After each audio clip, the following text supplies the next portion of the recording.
folks, I have a Scout to show you today. This is number 835. The body is all mahogany salvaged from a boat shop. It's nice to save these little tiny pieces for instruments like this. And the neck is some western red cedar. It's got a carbon fiber rod inside.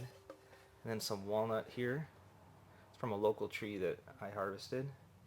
And a little walnut binding too. And then I picked the Texas ebony bridge, but I liked how it matched the color palette. So these Scouts are made from shop scraps. I just do them when I have the time and the inclination. And we upgraded which cases they come in. We're going to use these little Kala backpack cases now. They're really nice, and they fit the Scout well. We have a little email list these go out to. So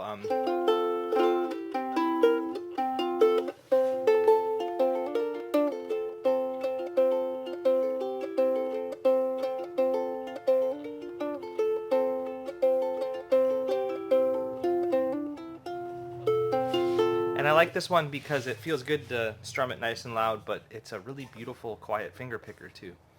So I hope this finds a good home today. This is number 835. Cheers.